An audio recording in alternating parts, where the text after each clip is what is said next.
ঐতিহ্যবাহী সাকরাইন উৎসবের ঘুড়ির জন্য খ্যাত ঢাকা ৭ আসনে এবার ৩ তারকার লড়াই। বিএনপির হামিদুর রহমান আর ছাত্রদলের সাবেক নেতা ইসহাক সরকারের ভোট ব্যাংকের কাটাকাটিতে নিজেকে নির্বাচনী বাকাত্তা ভাবছেন জামায়াত প্রার্থী হাফেজ এনায়েতুল্লাহ। তবে এবার ভোটে জয় পরাজয়ের বড় ফ্যাক্টর হতে পারে ভাসমান ভোটার।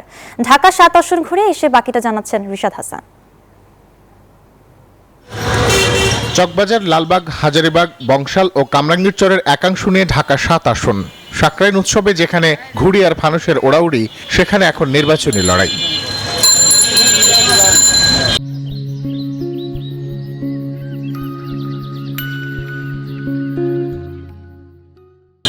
ধানের শীষ প্রতীকে লড়ছেন বিএনপির হামিদুর রহমান, আর তার ঘাড়েই শ্বাস ফেলছেন ছাত্রদলের সাবেক নেতা ইসহাক সরকার।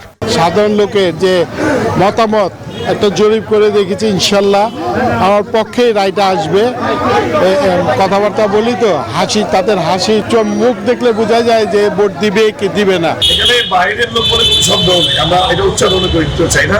কারণ দেখা যায় আমি একটা বাড়ি বানিয়েছি, সেই বাড়িতে ব্যবসার উদ্দেশ্যে এখানে এসে ওনারা আমাদের সাথে থাকতেছে। এখানে আবার অনেকে হচ্ছে পারিবারিক বন্ধনে আবদ্ধ হচ্ছে, কাজে আমরা সকলেই এখানে মিলেমিশে বসবাস করছি। আমরা ঢাকার লোক, আলাদা করে দেখার কোনো সুযোগ নেই। তবে জাতীয়তাবাদী ভোট ব্যাংক কাটাকাটিতে নিজেকে নির্বাচনী বাকাট্টা ভাবছেন জামায়াত প্রার্থী এনায়েতুল্লাহ।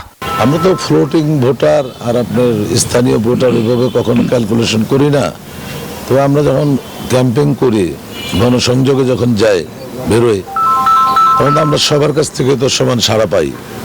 সবাই তো আমাদেরকে উৎসাহিত করে, সবাই তো ভোট দিবে বলে।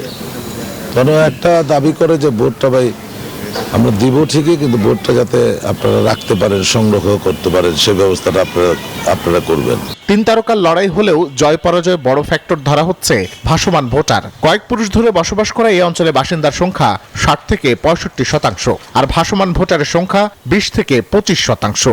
বিগত নির্বাচনগুলোতে জয় পরাজয়ের ব্যবধান তৈরি করেছে এই শ্রেণীর ভোটার। মানুষের যে ভিতরে যে একটা আবেগ, এটা হয়তো জাগ্রত হবে ভোটের দিন। যে দেশের জন্য কাজ করবে এরকম প্রার্থী আমাদের দরকার। আমরা কোনো দুর্নীতিবাজ প্রার্থী চাই না। অন্যান্য প্রার্থীরা যেমন কথা দিয়ে কথা রাখে না, নির্বাচনের পরে এরকম যাতে না হয়, যেই কথাগুলো বলতেছে সেই কথাগুলো যাতে রাখে। বরাবর নির্বাচন হয়, দেশের দুর্নীতি, অশান্তি, এগুলি আমরা এখানে না চাই না।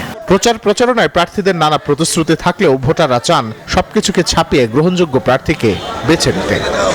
আসসালামু আলাইকুম, কেমন আছেন? রিশাদ হাসান, নিউজ 24, ঢাকা।